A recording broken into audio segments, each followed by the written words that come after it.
Hello everybody, welcome to San Diego Comic-Con, and welcome to my life at stately Wayne Manor, Bob Wayne's first 65 years in comics. Let's give a round of applause for Bob Wayne. He's one of my favorite people. Yeah, he's awesome. My name's Andrew Sumner. I'm the COO of Titan Comics and the presenter of Forbidden Planet TV. I'm also a very old friend of Bob Wayne's. I'm a bit younger than him, but not much.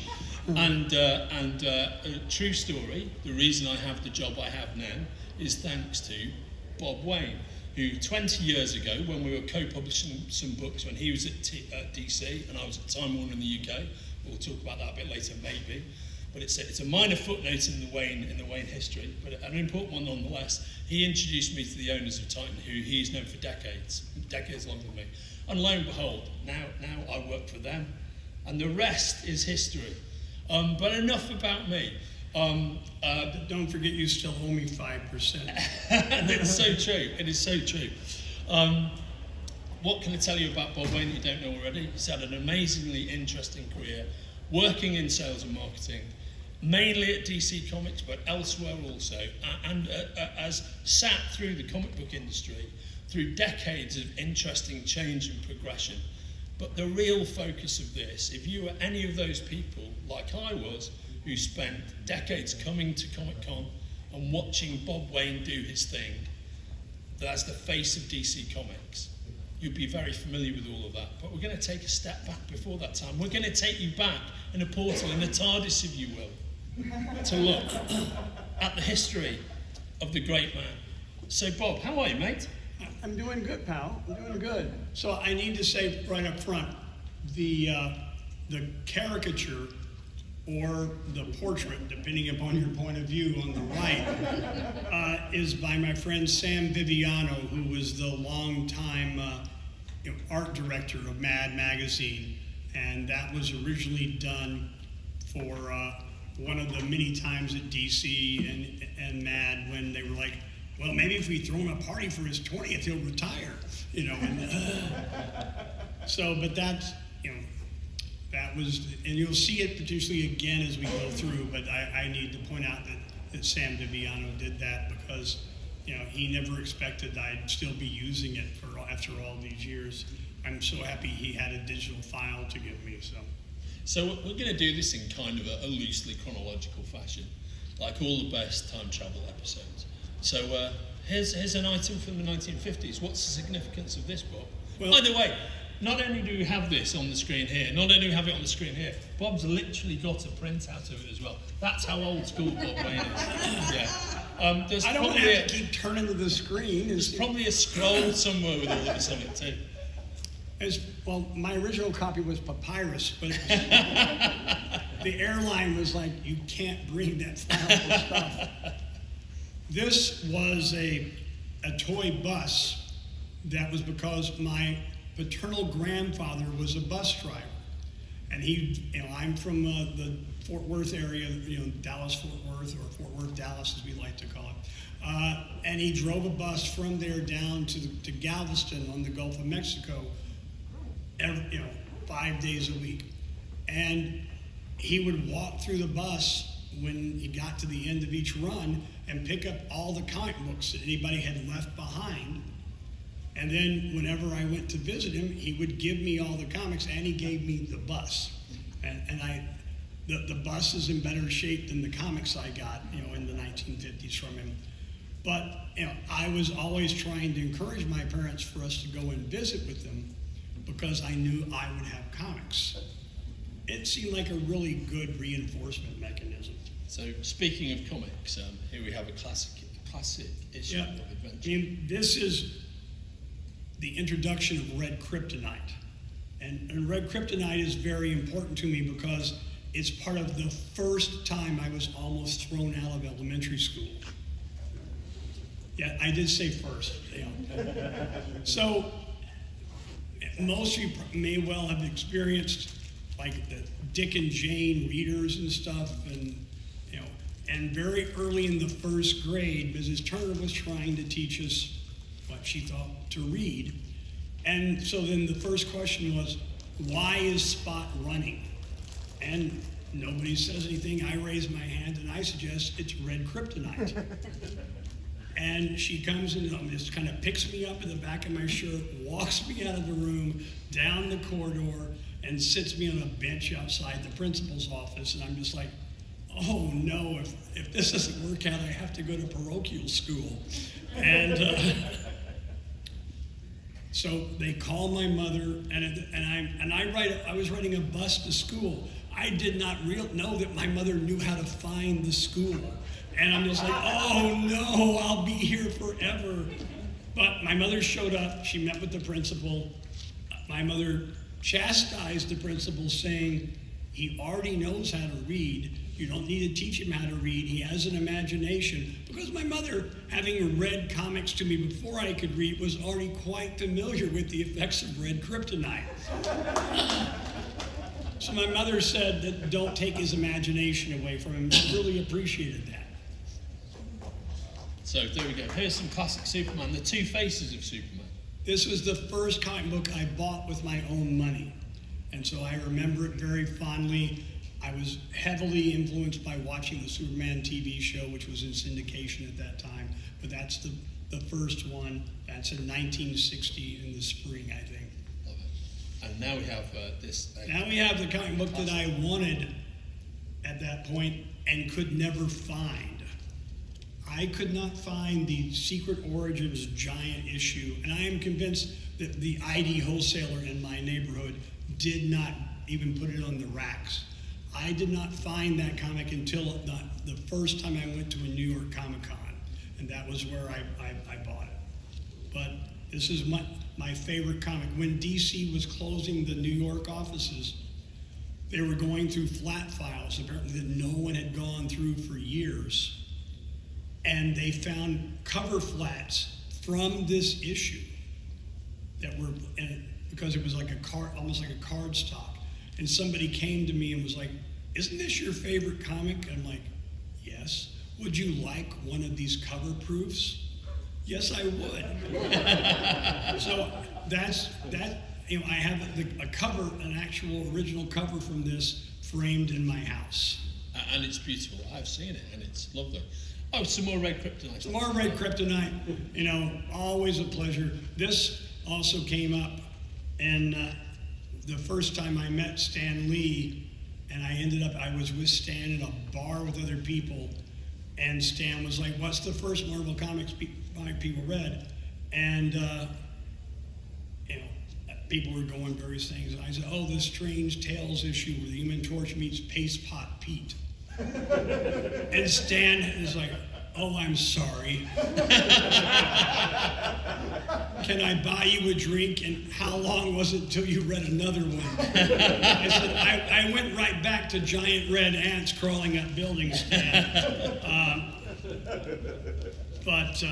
Yeah, and I told him, the next time I read some was, when that run with Ditko and Spider-Man, when, Spider-Man is lifting the building up off of him, and this tremendous power and urgency of that, and that drew me back in. But I did not read. I missed all the early Marvels. When I think of all the stuff I bought, when I bought that Superman off the racks, there were other things for sale that are much more valuable now. But that was what I bought because I liked the TV show. So the first convention I went to was in 1968. I was 14. I talked my mother into letting me go. She thought I was a responsible young man. I was not. Two things quickly. One, there was a guy outside the convention in the hotel sitting in a chair with a briefcase, propped up in front of him. And he was, you want to buy any of my comics? And I looked at him and I didn't know what they were. Now I know what they was. He was selling his EC collection, outside of the convention. I pushed my way through to look for some superhero comics. I found a lot of them, and then I realized I have spent my bus money for the return ticket. So I'm wandering around asking people where they're from. until I find somebody who lives within a few miles of where I'm from to take me from Dallas back to Fort Worth. Oh, Lord. I made it up to my mother when I went to this convention in 1973. I met several, there were people there at the convention that I am friends with now that I didn't meet because I was gravitating toward, a couple of people I wanted to meet. And they had a radio call-in show the day before the convention, and it was like late at night, and the guest was Bill Gaines. So Bill Gaines is on the radio, and I call in, and nobody else calls in. So I'm having an interview with Bill Gaines for about 40 minutes on the radio, and I'm asking him everything, I know in my 19-year-old brain about EC at this point. The next day I go to the convention, I go up to Bill and say, hey Bill, I was the guy who called in. He said, oh, thank you so much. The host of the show had no idea who I was, and now he does because of your questions. And talked to Bill for a while, and I said, Bill, you've got Mad, and now Jim Warren's doing all these magazines. Why don't you start doing your classic East stuff again in black and white and put it out as a magazine? And he says, oh, Bob, I just don't work that hard. I left out one word, but I think most of you know what it was. And then Bill said, the reason I'm here at this convention because there's a 3D film festival. Would you like to go watch a couple of 3D movies with me? And I'm like, oh, hell yes. And there's a woman with Bill who's been quiet the entire time. And we go to the room they're showing the films. They start handing us glasses, and Bill's like, would you go and ask the projectionist what style of projection they're using, what lenses they're using and stuff? The kid goes in, comes back. And then when they tell him, the woman with Bill has a valise, she opens it, it's felt lined. It has 6 different prescription glasses for 3D in every style. And I'm just looking at this, and I watch a couple of movies, I go to a payphone, I call my mother and say, Mom, I don't know how I'm gonna manage it, but I'm going into publishing because you can be as crazy and eccentric as you like and apparently still make a living. And my mother's just like, oh dear Lord. I also met another person that I knew for a number of years at that convention. Bill was so nice and kind, and Harlan Ellison insulted me multiple times over the same weekend, but yet I still spoke to him. So the next year, various people were helping Phil Suling set up his first kind of direct to the retailer distribution system called Seagate, and I was Seagate account number 40. And I was also doing fanzines and various things at that time. So when Savage Sword of Conan was on Phil's order list, the first issue, all it basically said was Savage Sword of Conan #1, Marvel, and the price. So I called Phil up, and it's like, Phil, what is this? Is it a magazine at this price? And he says, probably. Is it new material or reprints? Yeah, one or the other. So since I was doing a fanzine, I called Marvel and said, so I'm just calling it, what's this Savage Sword of Conan #1? They're like, you're not supposed to know about that yet. That's a secret. I said, how did you know about it? I said, well, I tell you what, you tell me what it is, and I'll tell you how I know about it. And then after they told me, I said, here's a tip. You should probably announce things before they go in the Seagate order form. So, as I've said to many retailers over the years, you like getting advanced information before you order, you're welcome. So at that convention in New York where I found the Secret Origins, I was doing stuff for the fanzine. This is a picture of me and another person that you may have heard of. Yeah, by the way, isn't that an awesome photo, Bob? Right. Isn't that worth a round of applause? Come on. Look at that. That's incredible. This is the look that my friend Howard Chaykin described as they call Bob when an Allman Brother dies on stage. The person I'm interviewing is a teenager who later went on to become the president and publisher of DC, Paul Levitz. There we go. Yeah. Yeah, Zero right there. Didn't expect that one, did you? So the convention program book from that con, it was. I mean, I got to meet Jack Kirby and Neil Adams. And Mike Kaluta introduced me to Roy Krinkle. I'm sitting on the floor in a corner watching Roy Krinkle sketch, like architectural sketches, and it was just wow. Got to meet Wally Wood. And I wrote a review, for the fanzine because there was a garbage strike in New York at the time. And I had never seen rats carrying bags of garbage down the street before. And it literally was stacked up, up to, you could see it at like the ballroom level where the convention was. You could see garbage, up that high on the street. When I wrote the review, I mentioned that in my review. And Phil Suling, I sent Phil a copy of the thing about the convention, and Phil called me to express his concern that I may have harmed everyone's opinion of New York who was going to be reading that in his convention. And I'm like, I really think it's hard to talk about a place where there's garbage stacked up to the ceiling without mentioning it, Phil. And Phil made sure that I could hear him because he was really, really loud. I really did not need a phone to hear him from New York.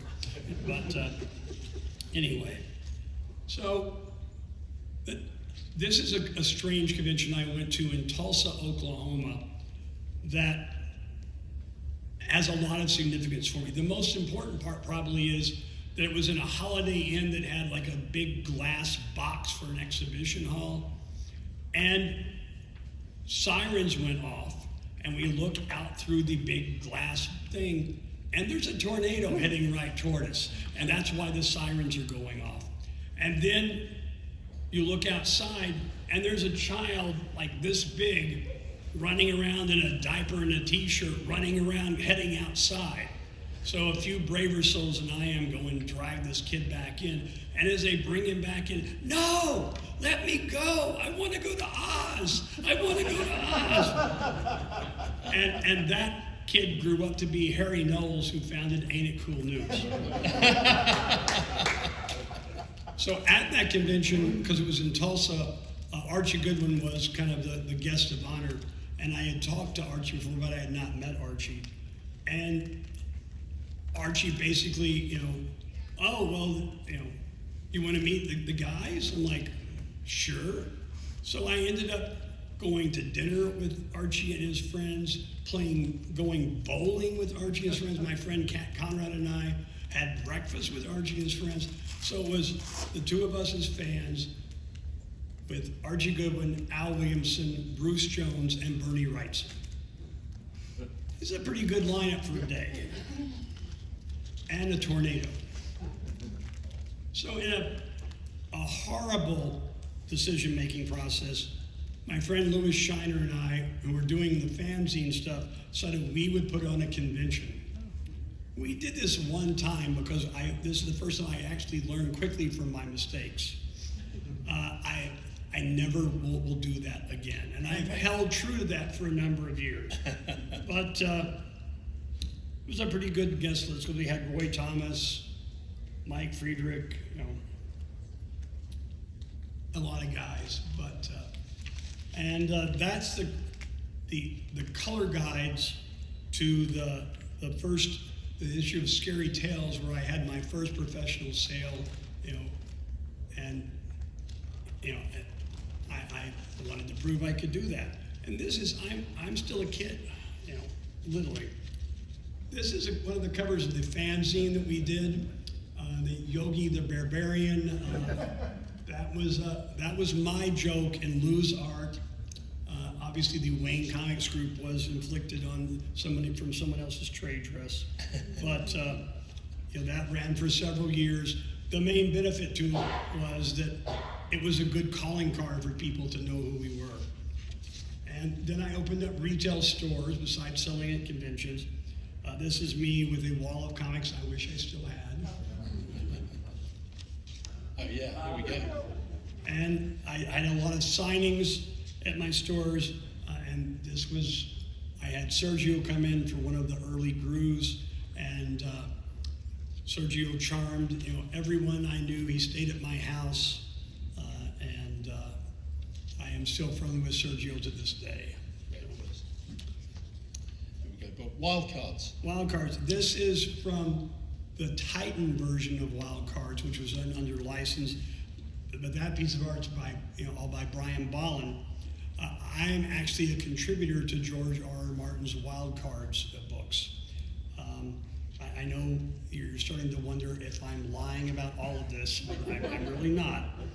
I came up with the concept that was used for the Card Sharks Triad, which I am reliably told will be reprinted by Penguin Random House in new editions starting in March of 2025, and that's good because I will see royalties again. But the Wildcards Consortium, all the people who were in it at one time were having dinner, and I knew a lot of them, including George, and I walked up and I said, you guys are like a closed thing at this point now. Yeah. I said, if I tell you something that you overlooked, that when I tell you, you're gonna go, oh man, you're gonna let me in, right? And they're like, oh yeah, sure, Bob. And because they was like trying to tell superhero stories in a real life environment. And the people that got this mutation that was bad, who were called jokers, and they were basically moved into ghettos. And I said, every time you displace people from some place that they have lived, no matter what the reason is, the people displaced do not like it. Even if they live in the worst place in the world, the worst place in the city. And I said, and the people displaced from this will form a group to attack your characters, and they'll be called the Card Sharks. And the response was, welcome to the group. Would you like to join us for dinner? Now, one of the running themes of my time in retail and in publishing was kind of an association with Watchmen, which we will cover again later, because I think I have a good person to speak on behalf of that, But this is one of the early promotional posters leading up to the release of Watchmen. And I inherited a bunch of flat files when I took my job at DC, so I have a flat file copy of it framed in my study.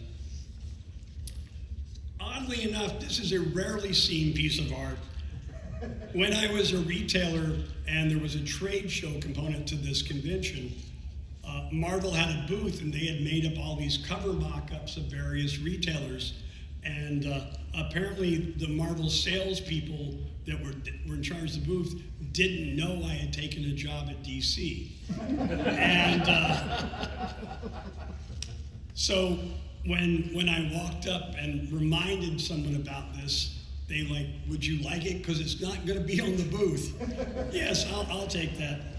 The oddity of this is, when I decided I needed to leave retail, I called up DC at one point and said to my friend Paul Levitz, who I had already done the pre-interview with when he was 19, and said, Paul, I'd like to talk to you about getting a job at DC. I'm going to be in New York on next Monday week. Do you have any time? He says, I can see you at 11.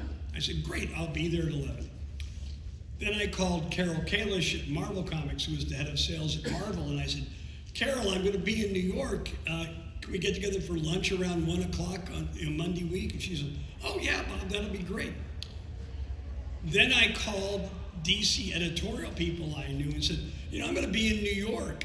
And my friend Lou Shiner and I, who did the fanzine and the convention, we've got a great pitch for you for a mini-series. Can I come in and pitch it to you? Yeah, come in at 3. So I met with Paul Levitz in the morning, Carol Kalish for lunch, DC editorial in the afternoon. I flew back the next day with a job offer from DC, a job offer from Marvel, and a series pickup. I barely believed this myself, and I was there for the whole thing. So that was what was so odd, though, about that cover of me on the Marvel booth. they knew that I had turned it down because Carol Kalish had advised me. She said, I'd love to have you at Marvel, but if you take the job at DC, you'll be able to be there as long as you'd like. That was the best career advice I ever had. And I was there as long as I wanted to be. It worked out great. All right, so at DC, I was one of the people pushing constantly to do book format stuff because I felt book format was the future of what we were doing. And there were other people, when we did a book format thing, it'd be like, whoa, we finally sold those 10,000 copies. Oh, I'm glad we're out of that. And I would be like, yeah, I was just down talking to people at Ballantine Books. They were saying, wow, we're glad we sold the last of those Ray Bradbury books. We don't want to print any more of that. And so I wrote a memo when we did the Death in the Family miniseries, and I said, we need to bring this out in a book immediately. There's not enough comics in the market, and I believe we can sell 40,000 copies. And over time, I was only off by about 4 million. So another strange thing, during the invasion storyline that DC did as a big event, there was a newspaper published where you could read all about the invasion. And I had the honor of being the second person ever to be Funky Flashman from the Fourth World. The first person, of course, being Stan. But that is a picture of me in the role of Funky Flashman. I never had a conversation with Stan about that. And that's what it looks like if you ever find one for sale. And then we have a bunch of embarrassing pictures of me that were done, by professional photographers trying to make me look like an executive. The one holding that same Superman comic that I bought off, the first one I bought off the stand, so it was kind of, my favorite. So I mentioned that I had pitched and sold a comic series in '87, and it was finally published in 1990, and I was very happy about that because it meant that all my work I was doing on the weekends writing comics would at least finally be in print. And we did some store appearances. That's me and my pal Louis Shiner. And at this point, I think Louis may have already won like a World Fantasy Award for Best Novel or something. And so I was riding on his coattails heavily, but worked out fine. So part of what I did at DC was stuff with retailers. This is from an event that we put on in conjunction with the Diamond Retailer Seminar in 1993 that was in Atlanta. And because at that time we were the managing partner in Six Flags, we worked out a deal where we would give Six Flags ad space in the comics if they would allow us to take over the Batman Stunt Show amphitheater to do the retailer presentation. I have never since done a retailer presentation where I have to have someone instructing me, do not stand where the red X's are. Those are live pyrotechnics and you could blow yourself up. In the picture, you can vaguely see that I am talking to my friend Dennis Cowan, who I think was drawing the question at that point. And the other odd thing about it was, we showed the first public footage for the Lois and Clark TV show. And I had to tell people that it was incomplete stuff.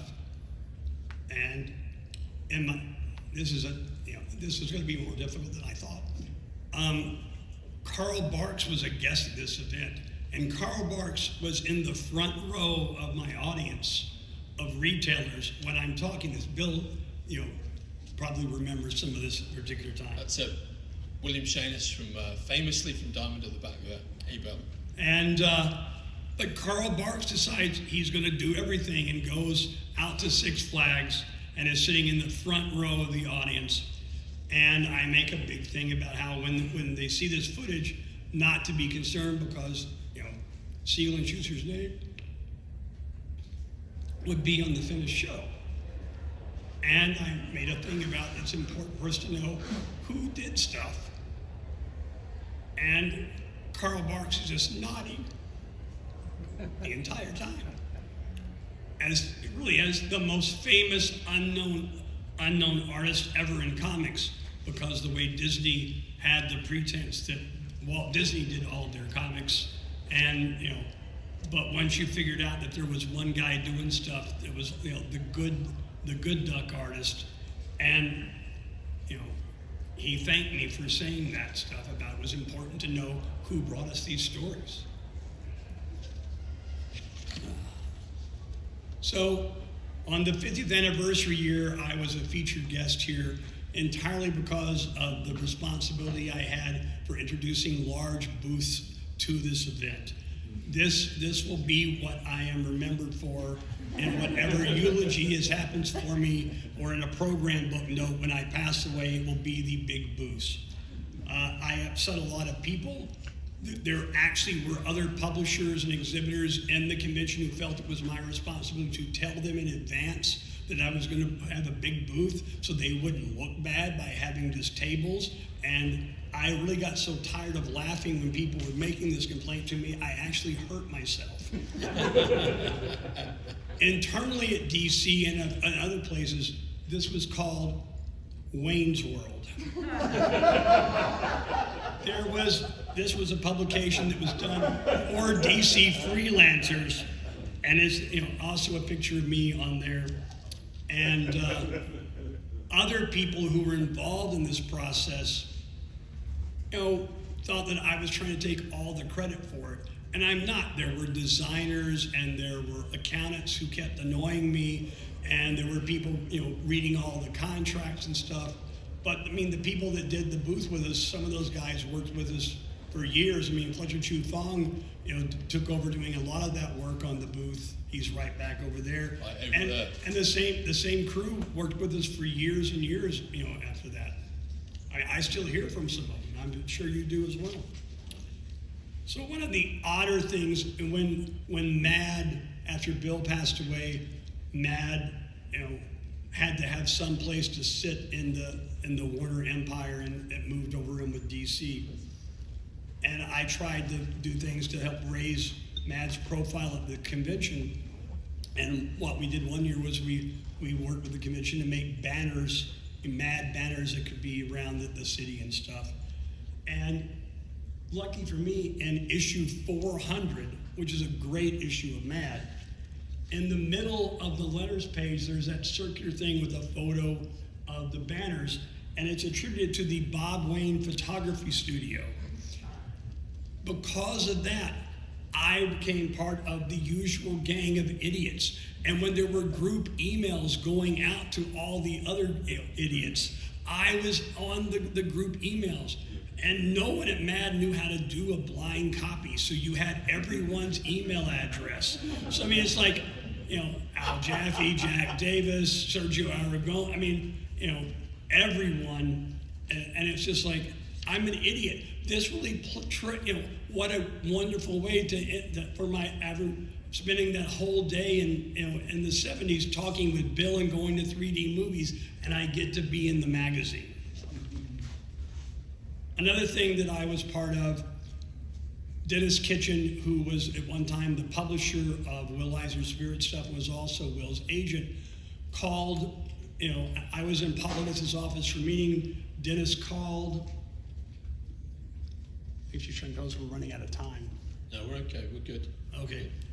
And so Bob, just so we talk about, we've got about another 10 minutes and then we'll do some questions. Okay. Dennis called and said he was going to stop his publishing. And, then we get off the phone, and I turned to Paul and said, how long are we going to wait? He's like, how long are we going to wait for what? How long are we going to wait to call back Will Eisner's agent, who is also Dennis Kitchen, and ask about the publication rights? Oh, that would be crass to do that immediately. You know the people we compete with? How many of them are going to wait when they get the call from Dennis? Yeah, you're right. So we called and we want to make it. We want to make a bid on this, as soon as you think it's appropriate. And I went home and spent the weekend blocking out a Will Eisner publishing program that could be given to Will and to Dennis the next week. And I ended up with Will going, I don't like this. And I'm like, I know, but I want to see all of the Spirit stories in print, not just the ones you like the most. And we published every Spirit story that was ever done, and packaged by Will, all in those hardcover volumes. Which was the best possible decision you could have made, because there were so many Spirit fans. I was one of them who really wanted to read those stories, even though they're atypical and they're not Eisner. It was such a good thing to do. I got to hang out with Ray Bradbury and Julie Schwartz in San Diego. I convinced Vertigo to put 2 covers on the start of Fables because I thought they needed to have something to show the duality of the storytelling. I appeared in Sleeper as Agent W, and Brubaker and Phillips and the editors did not tell me in advance. I did not know until a make-ready showed up on my desk. I helped Dave Gibbons get a gig to do a promotional poster to be given out in Hall H when the Watchmen promo was done, because the Warner Brothers people said, "How do we get a hold of Dave Gibbons?" I said, "You sit here while I call him on my phone." I got an Inkpot from the convention in 2009. If you've ever seen like DC promo stuff like Rings, initially that was all my fault. If you liked them, it was my fault. If you didn't like them, Fletcher had a lot to do with it. My office was across the street from the Ed Sullivan Theater. That was taken from my office. When weird stuff happened over there with Letterman, we had a front row seat. The time that Paul McCartney played a concert on the marquee, people came and sat in my office and watched. The idea of having 52 covers on Just Leave America #1, sadly, my idea as well. There were 52 because I wanted to do one for Washington, D.C., and I wanted to do one for Puerto Rico. And it turned out a convention in Puerto Rico bought thousands of copies, one of the best-selling ish copies. Comics Pro Industry Appreciation Award. I was the 3rd person to get an award. The first 2 were Stan Lee and Paul Levitz. I was okay being 3rd in line. That's from a retailer event in 2012. That's one of the uses of that art. Watchmen. I convinced Warner Home Video to buy all of my hardcover inventory of Watchmen and put it in a box set with Blu-rays and DVDs. And they were like, "What kind of packaging should we do?" I said, "We'll do a lenticular packaging, so when you tilt it, one is the movie version and one's the comic version." And they're like, "Yeah, we'll do that." And they gave me the prototype of that, and I have one of the sets. And no, they didn't pay anything extra for that, because if you're a Warner executive, your ideas are all the property of Warner Brothers. So, and what is this, Andrew? This is Dave Gibbons' recent graphic autobiography, published by Dark Horse. It's a fantastic piece of work. And this is Bob Wayne's entry in Dave Gibbons' autobiography. And if you read this, it's a very loving tribute to Bob from Dave Gibbons.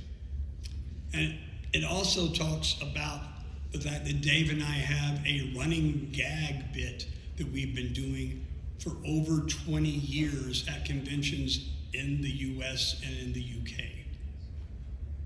And it's, I was selling copies of Watchmen, and then I'm thanked by the artist of Watchmen for stuff. I was okay with that. I also, by the way, am the last DC executive to take Alan Moore out to dinner. In fact, I put a note on my expense report saying, "You won't see another one of these." This book, by the way, is called Confabulation, and if you haven't read it, it's fantastic. And it was nominated for an Eisner, didn't win, but it's a phenomenal piece of work. So I would have been all in favor of being an Eisner, because then I could have said I was in an Eisner Award book. But so we're going to take some questions, but before we open the floor to some general questions, there's some old friends and co-workers of Bob's in the audience, and I'd like to ask each of them if they have a question. We shall begin. We did not discuss this in advance. I know. Let's begin with the immortal William Schanes at the back there. Do you have a question for Bob, Bill? Bob? Bill, thank you for paying for breakfast this morning. Sit down. That's my question. Are you going to pay next time when we have breakfast together? Yes, it will be my turn. I will remember. Okay, thank you. And we also have a couple of members of Bob's team, former team, Stuart Shreck, also from Diamond, right at the back there, but a long-time DC staffer in the sales division. Our mutual friend. How are you doing, Stuart? Doing well. Hi, Bob. Hi, Stuart. Do you have a question?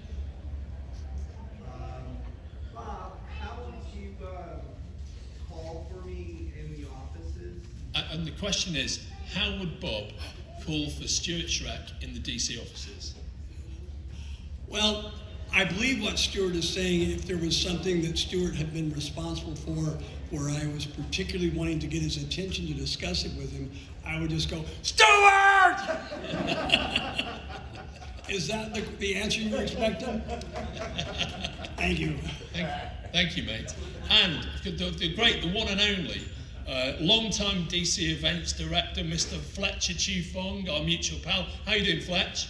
Doing good, thanks. So, Just really two quick questions. One, Bob, I know I'm your favorite employee because you hired me twice. I really wanted to know about the origin of your team up with Dan DiDio, singing a song at a retailer convention. Could you tell us what that song was and what the origin of that was? And could you give us a little sample of? so for the purposes of the mic and the recording, the question is, what was the origin of Bob's two-man singing act with Dan DiDio, and what was the tune that they sang, and could Bob perform it? I would like to point out that I spent an enormous amount of money going around that evening and erasing things off people's phones. Let's see. I believe it was a Sonny and Cher song. I believe it was I've Got You, Babe. Yes, is that the answer you wanted, sir? Was it for charity or? Yes, it was for charity. I think it was a CBLDF charity function, which is a good thing to remind people that I'm on the board of CBLDF, and we will never do that again as long as I'm on the board. Can I get a small sample here? No, Fletcher, no. I hired you twice. To me, that's like going to confession, say 3 Hail Marys and hire Fletcher twice. And Fletch, did you have a second question, brother? That was all of it, thank you. Any other questions for Bob Wayne while we're here from our audience? Anyone? Yes, sir. All I want to say to you is thank you. Oh, thank you, David. I appreciate it. And that was a thank you from David. Thank I you. mean, David was responsible for bringing a lot of Golden Age and Silver Age artists and writers to San Diego by tracking them down and convincing them that there were people that really still wanted to see them. And David has done more work making that kind of thing happen for people at this convention than anybody else. David, you always deserve a round of applause. Well said, well said. One of the highlights of my year at San Diego often would be David coming up and saying, do you know person X? And you know that immediately person X is standing next to David. And it was just, thank you. I think the most memorable moment is going up to DC Comics. And I'm always glad that you got the chance to do that. So thank you. Thank you, David. Sir. I'm an old friend of Bob's back in the fan days, and I just wanted to, first say thank you. I didn't really know, Bob, how involved you've been with the Spirit Archives, and I think it's the single most important collection of comic book stories that's ever been done, because it was Eisner, and he created everything, basically. So my question is, how'd they sell? They sold okay. We went back to press on some of them, but the desire that Will had to only do his stuff, a lot of the readers only wanted to buy those volumes as well. But we made it through the entire run, and then Dark Horse did the companion volume that were the kind of the new adventures of spirit stories, and that we got to have a lot of Eisner graphic novels in print, and we also got to have Darwin Cook draw some spirit stories, which was a great thing as well. Great question. Thank you. And I totally agree, by the way. And among my happiest memories were Will Eisner knowing who I was when I wasn't wearing a name badge, Will inscribing a copy of Spirit Archives 1 and then giving me one of his big prints inscribed to me and telling me, he said, "You were right, that's how we needed to do it." Many people have never heard Will say you were right. Bob, I've got one final question for you, which is, what was it like when you met Ditko? I met Steve Ditko in a very strange way. I was maybe 1988. I'm in the DC offices. I'm walking down the hall. Julie Schwartz is there, and there's a person standing next to him. And Julie stops me and says, "Bob, I want to introduce you to somebody." And I look at this man, and I take like the longest pause I've ever taken. And I just keep looking, and I think, I'm going to take a shot at this. And I said, "It's an honor to meet you, Mr. Ditko. I'm a big fan of your work." And he said, "Oh, well, thank you, but will you tell me, how did you know it was me? Because there's not a lot of pictures of me around."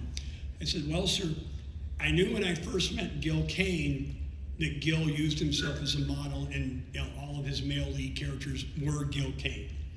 And I said, and from going bowling with Al Williamson, I realized that Al drew himself in almost all of his stuff and everything. And I knew that you were a humble, modest man who wanted to let his work speak for himself, but you looked just like a character in the mid-ground, of every Spider-Man story. And he was like, "No one's ever said that to me before. That's fascinating." And after that, if I would see Ditko on the streets in Manhattan, I'd say, "Hi, Steve. Hi, Bob." And when he came to the DC office, sometimes just chat with him, "Hi." And it was just a very strange thing to somehow figure out who he was from his art, in that context. Plus, if you ever saw the early Who's Who with that kind of graded pattern of like yellows and stuff, that was the same as the wallpaper at DC at 666 Fifth Avenue. So he's standing in front of that type of thing. So it's a very odd juxtaposition. Plus, one last 666 Fifth Avenue, I was at a convention once in Texas, and a woman comes up to me and says, "Do you publish a comic book called The New Gods?" "Yes." "I want you to know my old God is good enough with me. I don't need any new gods." And I said, "Well, you'll be really happy if you ever pick one up and see we're at 666 Fifth Avenue." And almost on that note, that almost closes us out. But real quick, Bob, let's have 1 minute on. What's next for Bob Wayne? Well, it's not a secret now. My NDA can't possibly count because there's a physical copy. If you go by where Graffiti Designs is, over with Albatross and Eric Powell, there's a copy of a graffiti gallery edition of Brian Bolland's The Killing Joke and Other Stories in Art. And if you really want to annoy Bob Chapman, ask to look at the indicia where I am listed as a publishing consultant, because I have been working on this book as a consultant for quite a while, and now it exists. And I'm also on the board of the Comic Book Legal Defense Fund, and folks from the fund are right over there, and they know I'm on the board because they put up with me once a week. I tend to try to, no, let me explain to you why that doesn't work. We tried that. You weren't born, but it didn't work. And so that's, I'm doing some consulting. I've also been an adjunct professor.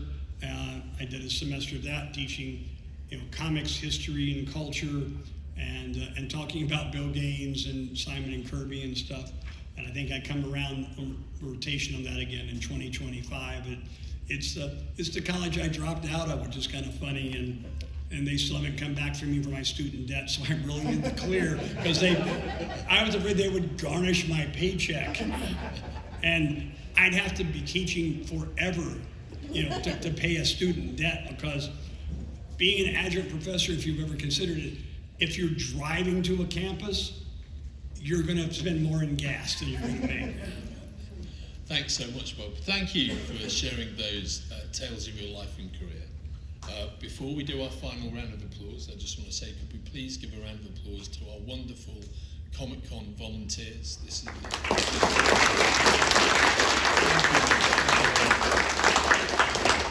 we also give a round of applause to a wonderful tech department who do such an amazing job for us. And this has been my life at Stately Wayne Manor, Bob Wayne's first 65 years in the comic book industry. I look forward to the next 65 years and the 65 after that. And And he's Andrew Sumner. That's true. I am Andrew Sumner. It is true. I am Andrew Sumner from Titan Comics. And who owes his career to Bob Wayne? So there we go. This is a true story. Give Bob Wayne, everybody. The man, the myth, the legend. Right here.